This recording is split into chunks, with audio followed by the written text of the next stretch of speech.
It's a big double whammy for the Indian economy. In a major setback for policymakers, consumer inflation has risen to 7.41% in September, much higher than the 7% clocked a month ago. The figure is much above RBI's tolerance range of 2 to 6%. In what is equally bad news for the economy, industrial growth, measured by the Index of Industrial Production, has shrunk by 0.8% in August. As can be seen from this graph, the CPI figure for September is at a 5-month high, fast nearing the April figure after hitting a low of 6.71% in July. The September figure is way above the RBI's estimate of 6.7% for this fiscal. It's also much higher than what the RBI had predicted for the quarter. However, the 3-month average of inflation for July to September comes in at 7.04%, a little below the 7.1% estimate of RBI. Meanwhile, in a big dampener for the overall economic growth, industrial activity has shrunk by 80 basis points in August. The big drag was the manufacturing sector, which shrunk in double digits. Indranil Pan joining us to decode those numbers for us. Indranil, if we really break these numbers apart and understand better the implications, it really seems like it's going to be an uphill task for the government and the regulator to really juggle growth versus inflation. Obviously, I think that's the struggle world over. Yeah. And most of the guidance that has been put out, even by the advanced economy central banks, is that they are more intent on containing the inflation pressures in their economy rather than immediately look at growth. Tacitly, most of the advanced economy central bankers are possibly admitting to a recessionary trend, or at least a much slower growth in the months forward. For the Indian economy, I think the good part is that there is a bit of a consumption pull that is happening today, especially as we are into the festive season. But the real test for growth would be beyond the festive season, and also because of the fact that, as data printed by the Reserve Bank of India indicates, the household saving has sort of shrunk significantly for the year ended March 2022 to 10.8 as a proportion of GDP, which necessarily means that the excess demand that was showed up during the COVID period has also possibly exhausted. So going forward, it would be more macro perspectives in terms of the job growth, income growth, etc., which will drive the GDP growth. On its part, the government, I heard you say that our finance minister had promised a budget which is growth oriented.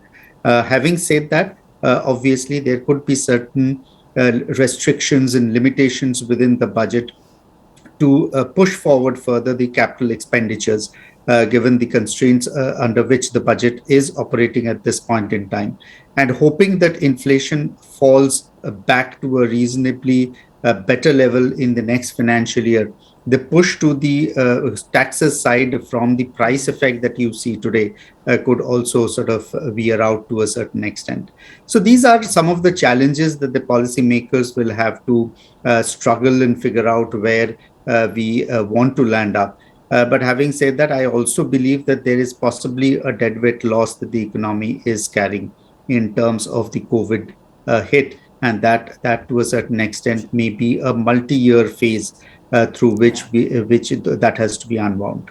Sure. So Indranil, what really happens, or where does this leave the RBI then when it comes to increasing rates consistently and that trajectory, given the repercussions on growth? What really do you anticipate will happen next?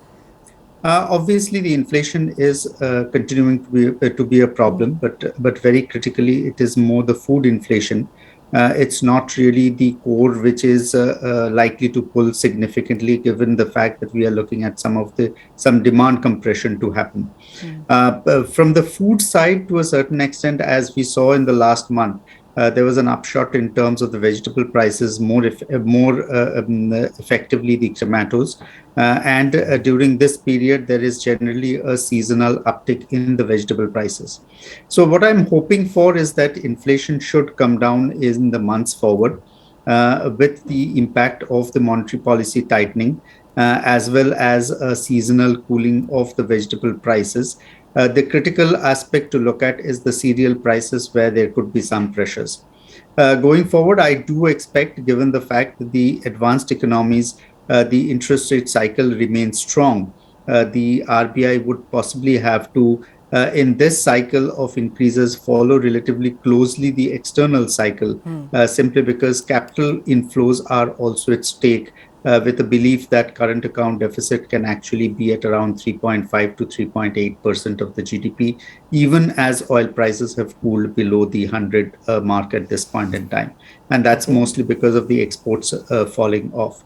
So I would expect another 50 basis points in December, and probably followed up by another 25 to 35 basis in February. It will be more a policy to policy, data to data sort of an approach that the Reserve Bank will have to take. But in the current scenario, I think that's what we envisage and look at a peak rate of 665 by end March 2023. Okay. You know, we've had downward revisions in growth forecasts from some of the leading brokerages around the world. IMF just yesterday cutting growth forecasts as well for India as well as other economies, major economies globally. What's your sense in terms of where we'll end the year at, Indranil? Do you feel that it's going to be a little worse for the wear in terms of what we've been anticipating, or that we'll manage to ride through? Our own growth projection for the annual year as annual basis as a whole is about 6.9%. We do see some downside risk, and going forward into the various quarters, I think the last quarter of the financial year could actually lead to a growth of just about 3.5 to 4%.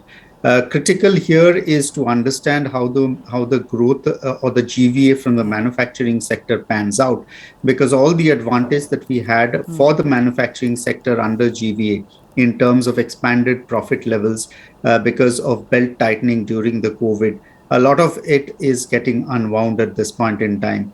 Export-import dynamics also indicate that net trade could be actually negative or a drag on the growth. So that these are some of the real risks that we are talking to growth. On the export side, obviously, you have a reaction on the domestic exports out of India in terms of the growth globally falling significantly down from levels what we look at this point in time. All right, Indranil, thanks so much for joining us and taking us through a very realistic assessment of where we stand right now when it comes to the economy. Thank you. If you like the video, do like, comment, share and subscribe.